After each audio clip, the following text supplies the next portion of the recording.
Yes municipal కార్మికుల సమ్మె రోజురోజుకు ఉధృతంగా మారిపోతూ ఉంది. ప్రభుత్వం మెట్టుదిగటం లేదు, కార్మికులు కూడా పట్టువీడటం లేదు. దీంతో తెలుగు రాష్ట్రాల్లో గ్రామాలు, పట్టణాల్లో వీధులన్నీ కూడా కంపు కొడుతూ ఉన్నాయి. ఎక్కడికక్కడే చెత్త పేరుకొనిపోయి పరిస్థితి దారుణంగా తయారైంది. తమ సమస్యల్ని పరిష్కరించకపోతే సమ్మెను మరింత ఉధృతం చేస్తామని హెచ్చరించాయి కార్మిక సంఘాలు. ఇవాళ జోనల్ ఆఫీసుల ముందు సామూహిక దీక్షకు పిలుపునిచ్చారు తెలంగాణ కార్మికులు. మరోవైపు హైదరాబాద్ లో పేరుకొనిపోతున్న చెత్తపై హైకోర్టులో విచారణ జరగనుంది. తాము ప్రైవేట్ వ్యక్తులతో చెత్తను తొలగిస్తున్నామని జీహెచ్ఎంసీ హైకోర్టుకు తెలియజేయడంతో ఇది రికార్డు చేసిన ధర్మాసనం కౌంటర్ దాఖలు చేయాలని పేర్కొంది. ఇవాళ జరిగే విచారణలో కోర్టు ఎలా స్పందిస్తుందో అన్నది ఆసక్తికరంగా మారింది. మున్సిపల్ కార్మికుల సమ్మెకు సంబంధించిన పూర్తి డీటెయిల్స్ ని మనకి ఫిలిం నగర్ నుంచి రాజు అందించేందుకు సిద్ధంగా ఉన్నారు. రాజు, చెప్పండి, మున్సిపల్ ఉద్యోగుల సమ్మె అప్డేట్స్ ఏంటి? వాళ్ళు ఏం చెబుతూ ఉన్నారు? ఇంకా సమ్మెను కొనసాగించేందుకు వాళ్ళు రెడీగా ఉన్నారా?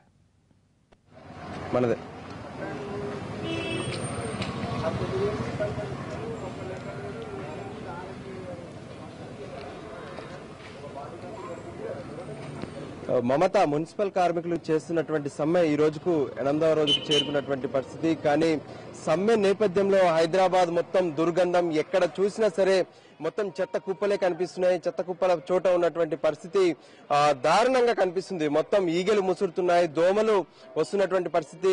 చెత్త అంతా మురిగిపోతుంది. అంటే 8 రోజులుగా తీయనటువంటి చెత్త మొత్తం మురిగిపోతుంది. ప్రస్తుతం మనం ఫిలిం నగర్ లో ఉన్నటువంటి స్కూల్ వద్ద ఉన్నాము. ఇక్కడ అటు 1వ తరగతి నుంచి 10వ తరగతి వరకు హై స్కూల్ ఉంది, ప్రైమరీ స్కూల్ ఉంది. కానీ స్కూల్ వద్ద పరిస్థితి చాలా దారుణంగా ఉంది. పిల్లలు చదువుకోవడానికి స్కూల్ కు వస్తుంటారు, కానీ ఈ స్కూల్ వద్ద చూస్తుంటే పిల్లలు అనారోగ్యం కోసమే స్కూల్ కు వస్తున్నారా అన్న పరిస్థితి మనకు స్పష్టంగా కనిపిస్తుంది. చూడొచ్చు పరిస్థితి. ఏదైతే 8 రోజులుగా జరుగుతున్నటువంటి సమ్మె కారణంగా రోడ్లపై ఉన్నటువంటి చెత్త, దానికి తోడు నీళ్లు కూడా, కొంత వర్షము, ఏదైతే నల్లాలు, రోడ్లపై వస్తున్నటువంటి నీళ్లు, ఇవన్నీ కలిపి ఒక దుర్గంధమైనటువంటి పరిస్థితి. కానీ స్కూల్లో ఉన్నటువంటి పిల్లలు ఖచ్చితంగా అనారోగ్యం పాలవడం ఖాయమనిపిస్తుంది. ఎందుకంటే వాళ్ళంతా చిన్న పిల్లలు, ఎంతో మంది 1వ తరగతి నుంచి 10వ తరగతి వరకు ఉన్నటువంటి పిల్లలంతా కూడా లోపలికి వెళ్తున్నారు, మనం చూడొచ్చు. అయితే స్కూల్ వద్ద మధ్యాహ్న భోజనం కూడా ఇక్కడే వాళ్ళు తినాల్సి ఉంటుంది, వంట కూడా ఇక్కడే వండుతున్నటువంటి పరిస్థితి. ఈగలు ఎంత పెద్ద ముసురుతున్నాయనేది మనకు స్పష్టంగా కనిపిస్తుంది.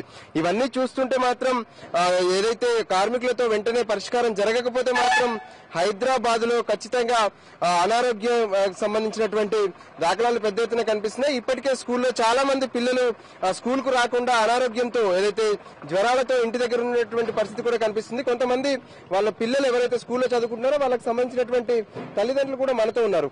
చెప్పండి, ఈ స్కూల్ వద్ద చెత్త కుండి ఉండడమే తప్పు, కానీ చెత్త కుండి ఉంది, అది చెత్త పెద్ద ఎత్తున పేరుకుపోతుంది, ఎంత బ్యాడ్ స్మెల్ వస్తుంది అనేది కనిపిస్తుంది. ఏంటి అసలు మీ పిల్లలు స్కూల్ కు వస్తున్నారా? మా పిల్లలు బడికి వస్తారు. అయినా ఈ చెత్త వలన పిల్లలకు అనారోగ్యకరమై వ్యాధులు రావడం జరుగుతుంది.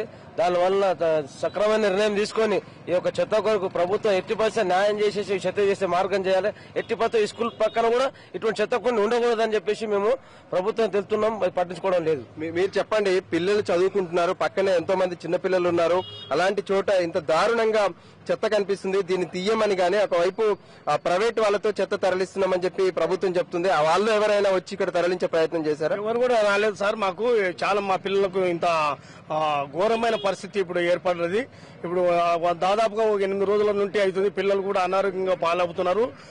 అదే కాకుండా నేను కూడా ఈ స్కూల్ కి విద్యా కమిటీ చైర్మన్, అయినా కూడా మా పిల్లల తల్లిదండ్రులు వచ్చి ఎంతోగానో బాధపడుతున్నారు. చిన్న చిన్న పిల్లలు ఉంటున్నారు, 3వ తరగతి, 6వ తరగతి, 10వ తరగతి, ఇంత చిన్న పిల్లలు అనేకమైనటువంటి రోగాలకు బాధపడుతున్నారు.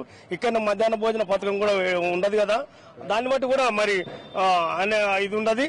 మరి దయచేసి తొందరలో, అతి త్వరలో మరి ఈ యొక్క అంటే ఈ యొక్క స్పందించి మరి ఈ యొక్క ప్రభుత్వం గాని, మరి ఇక్కడ ఉన్నటువంటి వాళ్ళు గాని స్పందించి అతి త్వరలో మా పిల్లలకు, అంటే ఈ స్కూల్ ముందర ఎలాంటి చెత్త చెదరం లేకుండా పరిశుభ్రంగా ఉంచాలని చెప్పానని మేము ఎంతగానో. ఓకే, మరోవైపు స్కూల్లో చదువుకుంటున్నటువంటి విద్యార్థులు కూడా ఉన్నారు. చెప్పు తమ్ముడు, ఏ క్లాస్ చదువుకుంటున్నాను? నేను 10th క్లాస్ చదువుతున్నాను.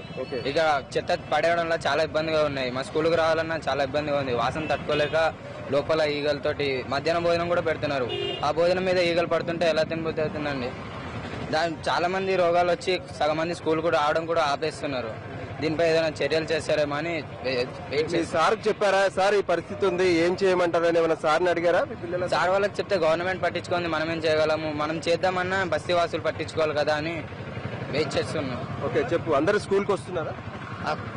చిత్త వల్ల చాలా మంది రాకుండా మానేసి, చిత్త వల్ల చాలా మంది రావడం మానేసి, రోగాలకి ఈగలకి ఇన్ని గట్ట ఇబ్బంది అవుతుందని చాలా మంది రావడం మానేస్తున్నారు. చెత్త ఎంత త్వరగా తీస్తే అంత మంచిదని కోరు. ఇక్కడ ఉన్నటువంటి ప్రతి ఒక్కరు కూడా ఆందోళన వ్యక్తం చేసినటువంటి పరిస్థితి, ఒక స్కూల్ వద్ద ఉన్నటువంటి పరిస్థితి ఇదే విధంగా కొనసాగితే మాత్రం ఖచ్చితంగా ఇబ్బందులు తప్పవు. ఇప్పటికే సగం మంది పిల్లలు మానేశారు. స్కూల్ వద్ద ఇటువంటి పరిస్థితులు ఉండడం మాత్రం చాలా దారుణంగా కనిపిస్తుంది. ఇకనైనా సరే మున్సిపల్ కార్మికులతో ప్రభుత్వం చర్చలు జరపాలి వెంటనే, లేదంటే ఏదైతే ప్రైవేట్ వాళ్ళతో చెత్త ఎత్తిస్తున్నామని చెప్తున్నటువంటి జిహెచ్ఎంసీ అధికారులు కనీసం స్కూళ్ల ముందు ఉన్నటువంటి చెత్తనైనా వెంటనే ఎత్తించాలని చెప్పి ఇక్కడ ఉన్నటువంటి ప్రతి ఒక్కరు కోరుకుంటున్నారు. మమత. రైట్, థ్యాంక్ యూ రాజు సమాచారం అందించినందుకు. న్యూస్ ఆన్లైన్ లో ఇప్పుడు మరో షార్ట్ బ్రేక్.